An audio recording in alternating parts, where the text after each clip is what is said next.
જય શ્રી કૃષ્ણ બાળકો, કેમ છો બધા? મજામાં છો ને? તો ચાલો આપણે નવી વાર્તા સાંભળીએ. વાર્તાનું નામ છે મગર અને શિયાળ. એક હતી નદી, એમાં એક મગર રહે. એકવાર ઉનાળામાં નદીનું બધું પાણી સુકાઈ ગયું. એક ટીપુએ પાણી જોવા ન મળે. મગરનો જીવ તો જાઉં જાઉં થવા લાગ્યો. મગરબેન તો હલીએ ન શકે ને ચાલીએ ન શકે. નદીથી દૂર એક ખાડો હતો, એમાં થોડુંક પાણી હતું, પણ મગર જાય કેવી રીતે? બિચારી હલીએ ન શકે તો. ત્યાંથી એક દિવસ એક કણબીભાઈ નીકળ્યા. મગર કે, એ કણબીભાઈ, મને ક્યાંક પાણીમાં લઈ જાને, ભગવાન તારું ભલું કરશે. જોને કણબીભાઈ, આ નદી આખી સુકાઈ ગઈ, એમાં મને ટીપુએ પાણી નહીં મળતું. કેટલા દિવસથી મારા ઉપવાસ ચાલે છે. કણબી કે, અરે મગર, તને લઈ જાવ તો ખરો, પણ પાણીમાં લઈ જાવ ને તું મને પકડી લે તો? મગર કે, ના ના ના ના કણબીભાઈ, એવું કેવું બને? પછી કણબી તો એને ઉપાડીને પેલા ખાડા પાસે લઈ ગયો. પાણીમાં ભમ કરતી નાખી. પાણીમાં પડતાની સાથે જ મગર તો પાણી પીવા લાગી. તરત એનામાં ચૈતન્ય આવી ગયું અને હલવા લાગી. કણબી તો જોતો ઊભો હતો. એટલામાં તો મગરે પાછા વળીને કણબીભાઈનો પગ પકડ્યો મોઢામાં ધડામ કરતો. કણબી કે, કેમ મગર, તે મને કહ્યું હતું ને કે તું મને નહીં પકડે, તું મને નહીં ખાય? મગર કે, જો હું તો કંઈ તને પકડત નહીં, પણ મને ભૂખ જ એટલી લાગી છે કે ખાધા વિના તો મરી જઈશ. અને જો હું તારે ખાધા ન ખાવ તો મારી મહેનત બધી પાણીમાં જાય. 8 દિવસથી હું ભૂખી છું કણબીભાઈ. મગર તો કણબીને પાણીમાં ખેંચવા લાગી. કણબી કે, જરા ઊભી તો રે, આપણે કોઈને પૂછીએ પહેલાં કે તે કર્યું બરાબર છે. મગર મનમાં વિચાર કરે, ભલે ને જરા ગમ્મત થાય. એણે તો કણબીનો પગ મજબૂત રીતે પકડી રાખ્યો અને બોલી, કોને પૂછવું છે તારે? અહીંયા તે વળી કોણ નીકળશે? થોડીક વાર થયું ને તો ત્યાંથી એક ઘરડી ગાય નીકળી.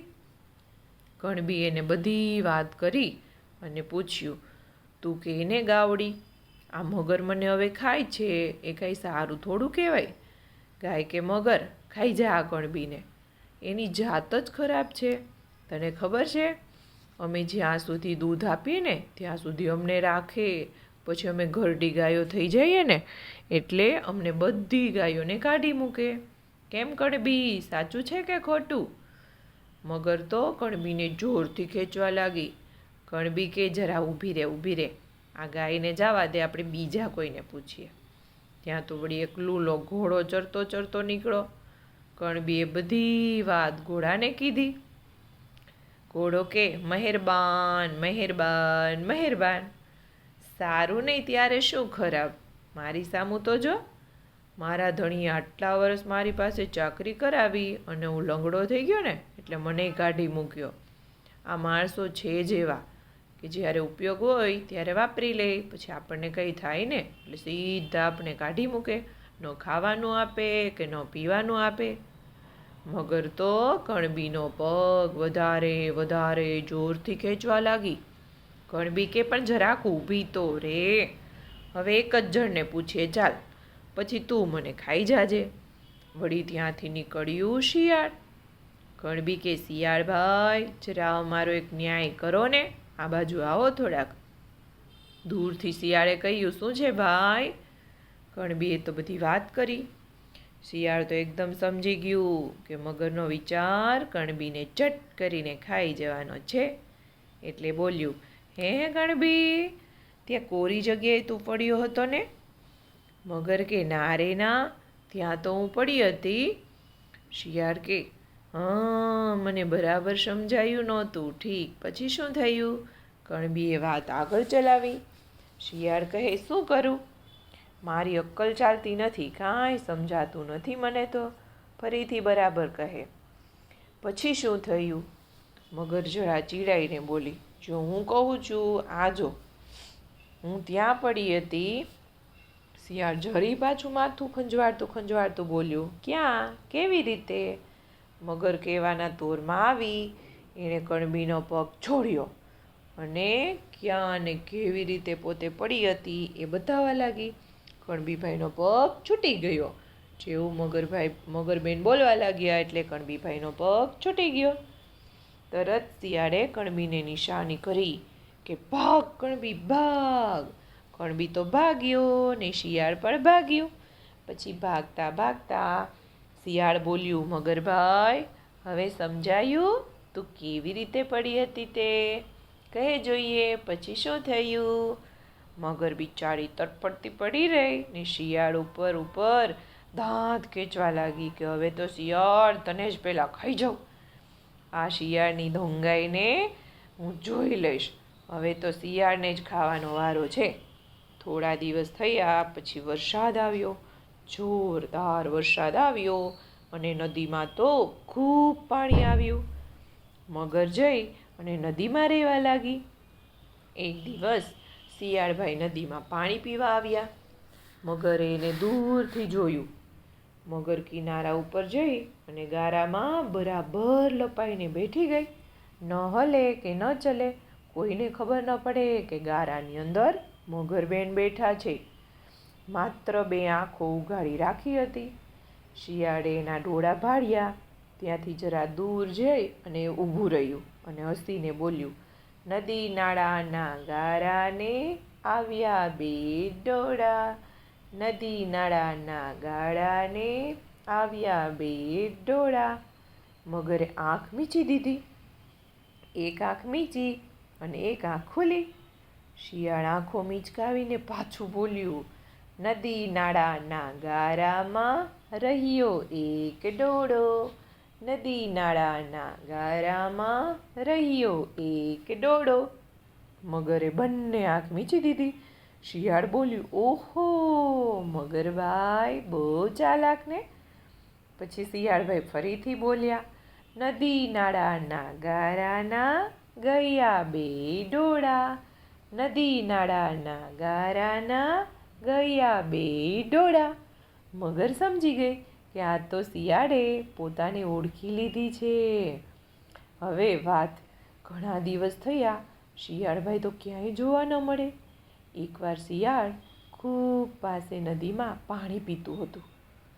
મગરનું ધ્યાન ગયું એટલે સર કરતી મગર એની પાસે આવી અને શિયાળનો પગ પકડ્યો. શિયાળે ધારી લીધું કે હવે મર્યા. આ મગરબેને આજો મારો પગ પકડ્યો. આ તો મગરના સપાટામાં આવ્યા હો ભાઈ. પણ તે કાંઈ ગભરાઈ જાય એવું નહોતું. ખડખડ હસીને બોલ્યું, ઓહો મારો પગ પકડને. આ પુલનો થાંભલો શું કામ પકડે છે? મારો પગ તો આ રહ્યો. મગરને લાગ્યું કે આ તો ખરેખર આપણે ભૂલ્યા. એણે તો તરત જ શિયાળનો પગ છોડી દીધો ને જોરથી પેલો થાંભલો હતો ને એ પકડ્યો. પગ છૂટતાની સાથે શિયાળભાઈએ મૂકી દોડતા શિયાળ બોલ્યું, મગરબાઈ એ મારો પગ નથી, એ તો થાંભલો છે.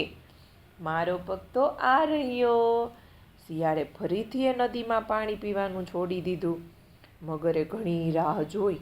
રાત દિવસ પહેરો કરે કે ક્યારે શિયાળ આવે અને ક્યારે એને પકડી પાડું. પણ શિયાળ તો નદી ઉપર આવે જ શાનું? હવે શું કરવું? પછી નદીના કાંઠે એક આંબાવાડિયું હતું. ત્યાં શિયાળ એના બધા જ મિત્રોને લઈ અને રોજ કેરી ખાવા આવે. મગરે વિચાર કર્યો કે હવે આંબાવાડિયામાં ક્યાંક જઈને છુપાઈ જવું છે.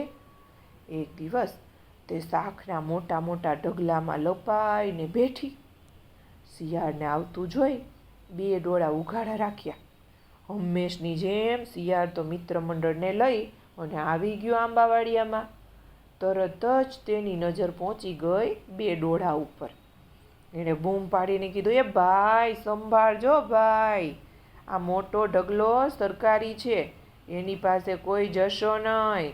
આ બીજા ઢગલામાં કેરીઓ છે ને એ જ બધી ખાજો. આ વખતે પણ શિયાળ આવ્યું નહીં. મગર કે હવે તો એની બખોલમાં જઈને બેસવું છે. આ શિયાળ બહુ ચાલાક છે, હાથમાં જ નથી આવતું. પછી તો શિયાળભાઈની બખોલમાં એક દિવસ શિયાળભાઈ તો બહાર નીકળ્યા હતા, એટલે મગરબેન તો એની બખોલમાં જઈને બેસી ગઈ. અડધી રાતે શિયાળભાઈ આવ્યા, એટલે શિયાળ બખોલમાં આવ્યું એવું જોયું, અને જેવું અંદર આવ્યું તરત એને મગરના 2 ડોળા જોઈ લીધા. એ કે વાહ, આજે તો મારે ઘર 2 દીવા. એ કે મગરે 1 ડોળો પાછો મીંચી દીધો. શિયાળ કે અરે, આ 1 દીવો તો ઓલવાઈ ગયો લાગે. મગરે ફરી 2 ડોળા બંધ કરી દીધા. શિયાળ કે અરે, આ તો 2 દીવા ઓલવાઈ ગયા, હવે અંધારામાં કોણ જાય? હાલ બીજી બખોલમાં જાવા તો. મગર તો કેટલી વાર સુધી બખોલમાં પૂરાઈ રહી, પણ એને શિયાળભાઈ જોવા ન મળે. બિચારી તો રાત દિવસ તરસીને ભૂખી રહી ગઈ. 2-3 દિવસ થયા પછી કંટાળી ગઈ કે આ શિયાળભાઈ કંઈ હાથમાં આવે એમ લાગતું નથી, અને શિયાળભાઈ હાથમાં નહીં આવે ને ખોટી મારી મહેનત જાય છે. હાલને હું પેલી નદીમાં જતી રહું. પછી તો મગરબેન ઉપડા નદીમાં જઈને ખાધું પીધું ને રાજ કર્યું. વાર્તા થઈ ગઈ પૂરી, બાળકોને મજા પડી, ચાલો જઈએ પોડી, નીંદર આવી પહોંચી, કાલે મળીશું ફરી વાર્તા લઈને નવી. તો બાળકો આવજો. જય શ્રી કૃષ્ણ.